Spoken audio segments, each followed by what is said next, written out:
Hey guys, so how long has it been since I have actually done a recipe video? I mean, it has been a while. And after talking to a friend recently, I realized I really need to get back on top of this, even showing some of the simple things. Now, because I am in the middle of a homeschooling day and everything else, you are gonna hear kids in the background because that is my life. So there is that. Now today, what I'm doing, so I have a previous recipe video of my shredded chicken. In that, I typically use a dry Italian seasoning mix and crumbled bacon. Now today I am gonna switch it up a little bit because the purpose of this is to show you guys how easy it is to change things up in such minor ways to make a whole new dish. So the Italian chicken one, that just the flavor that goes with it and everything, it works amazing on sandwiches with a little bit of mayonnaise, some mustard, like a brown Dijon mustard, something like that. It works really well with it. Today, we are gonna change this up. We are gonna make a bacon ranch chicken. So let me flip this. I'm gonna show you guys the ingredients I've got sitting here and how easy this is gonna be, as well as the fact that my kitchen's not clean. So you're just gonna have to excuse that if you see that. Okay guys, so what I've got already in the crock pot is one entire bag of frozen chicken breasts. These are the Tyson chicken breasts. The bag comes from Sam's Club. I do not remember, I wanna say it's roughly 5 pounds. But don't quote me on that. There's some pretty big chicken breasts in here. There's a couple smaller ones, but most of them are pretty big. I have my bag of crumbled bacon that we love to use in a lot of different things. And then we have this thing of ranch seasoning that we picked up when we were at Costco. And I thought, what better way to use it? Now you're gonna see in the background over there, I have my jars of tikka masala sitting out because I actually thought I was gonna be using that today. And you know what? This is also how I cook. Things change on a whim. Also hiding back here is the remnants of a cake, and that is a different recipe that I need to actually show soon because it is somewhat allergy friendly and how that works. So I've got a tablespoon here. I am going to put about 4 tablespoons of ranch seasoning. So let me do that with the magic of camera work here. And like that, I have added the seasoning. Now guys, I almost stopped at 3 tablespoons because it looked like it might be enough, but I realized I want this really ranch flavored. So we went with 4 tablespoons of that. I have got my crumbled bacon here and my handy dandy measuring tool of a fistful. So we are gonna put, I think we'll put 2 to 3 handfuls in this. This one's not quite as big. So on that note, I'm gonna do one more about that size.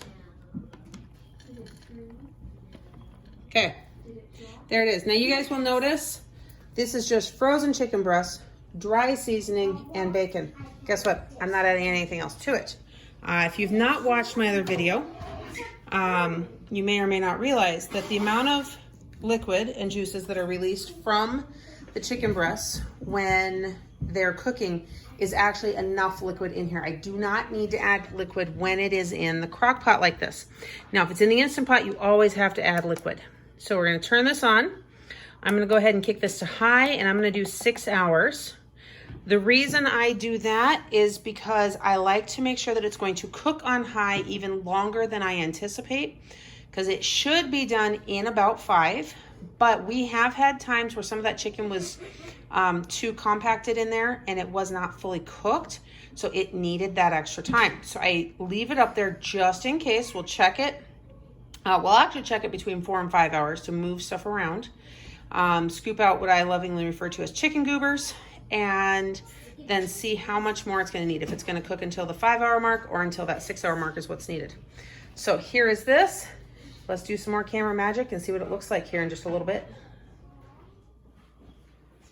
Okay guys, so I actually had to leave for just a little bit and I did not get back before the 6 hours was up. So it has passed the 6 hours. Our crock pot automatically switches to keep warm when it gets to that point. We have got cooked chicken. Now, I have had the lid off once already. I scoop out what I lovingly refer to as chicken goobers as much as I can. I know different people have different names, but it's this gooey portion that when you cook, now that I scraped that, I gotta get it because it bugs me. That when you cook chicken from frozen, you're going to end up with that. But if you look here, you see that, of course there's a vein in there, so it's not looking funny, but this chicken is pretty much just falling apart as I pull on it with the spoon. Everything is fully cooked. So what we will do now is I'm going to take the handy dandy chopper. This is my Pampered Chef chopper. Love this thing. If it ever breaks, we will replace it because we use it. And Sean's trying to take it from me, which I will give it over in just 2 seconds. But basically, we're just going to go through and we're going to chop all of this up to tear it up. Magic of videography. Let me show you it chopped.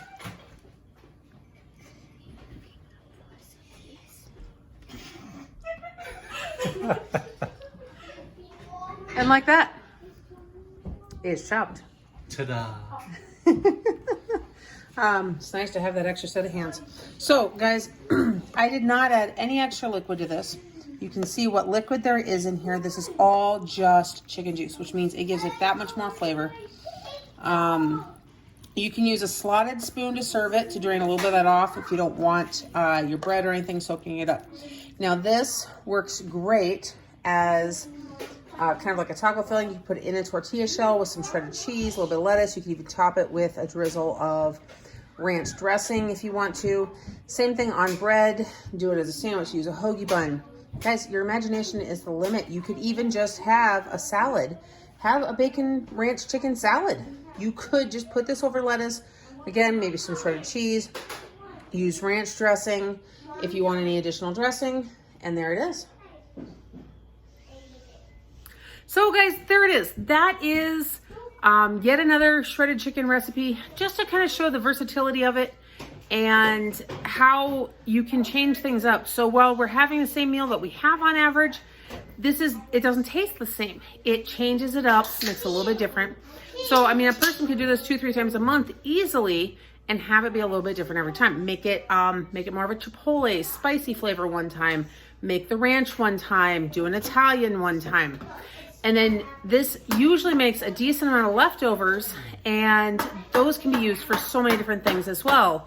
You know, use those leftovers in a different casserole, in quesadillas, all sorts of options. The options are limitless, really. So I suggest you give this a try. If you do, let me know how it turns out for you, what you like about it. If it doesn't work for you, let me know that down in the comment section down below. I'd love to hear that. I do love hearing when people actually try my recipes and what they think of them. So I look forward to that. In the meantime, I hope that you guys are having a blessed day. Don't forget to like this video, subscribe to my channel, and hit that notification bell so you don't miss everything else coming up next. And I will see you in the next one.